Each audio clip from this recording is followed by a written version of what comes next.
Precisamos falar sobre violência.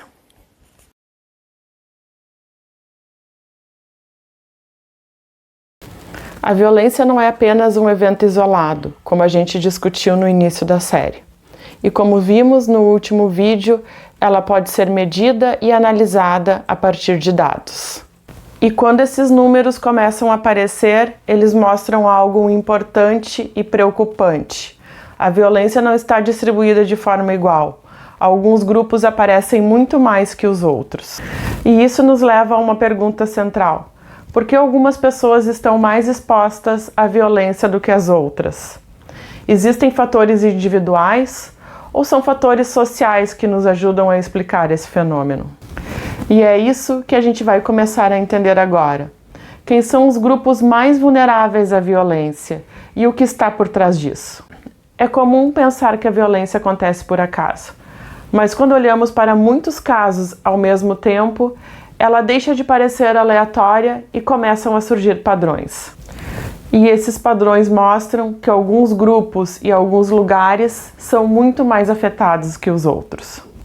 Na saúde pública, usamos o conceito de vulnerabilidade para entender essas diferenças. Mas aqui um ponto importante: vulnerabilidade não significa fragilidade individual. Não quer dizer que determinadas pessoas sejam, por natureza, mais frágeis. Vulnerabilidade é uma característica do contexto. Significa estar exposto a condições que aumentam o risco de sofrer violência. E essas condições podem envolver desigualdades sociais, discriminação, acesso limitado a direitos, ausência de redes de proteção ou contextos familiares e comunitários em situações mais desfavoráveis. Quando a gente olha para sistemas de informação, esses padrões ficam mais visíveis. Por exemplo, na violência doméstica e sexual, as mulheres aparecem como muito mais frequência nos registros. Em situação de negligência, abuso e exploração, crianças e adolescentes ganham destaque. Já nos casos de violência letal, especialmente em áreas urbanas, quem aparece com frequência são homens jovens. Entre idosos, muitos episódios acontecem justamente dentro do ambiente familiar.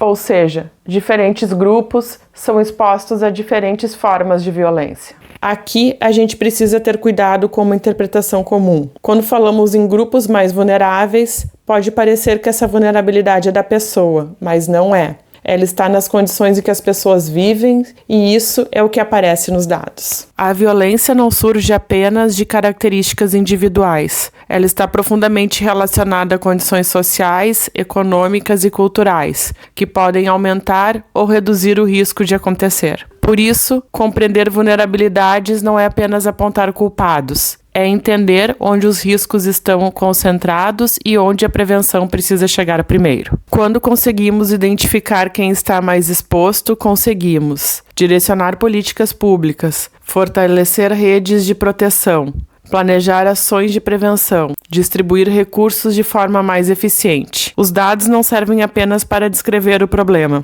eles ajudam a orientar as respostas. Até aqui falamos da violência de forma mais ampla, mas ela não acontece de mesma maneira em todos os contextos. A realidade de uma criança é diferente da realidade de uma mulher, de um adolescente ou de um idoso. Por isso, nos próximos vídeos, a gente vai olhar com mais detalhes para cada um desses grupos, para entender qual forma de violência é mais frequente e, principalmente, como podem ser prevenidas. Se você se interessa por saúde pública, epidemiologia e pelo uso de dados para compreender questões complexas da sociedade, essa série é para você. Se inscreve no canal para acompanhar os próximos episódios, porque entender essa questão também é uma forma de transformar a realidade.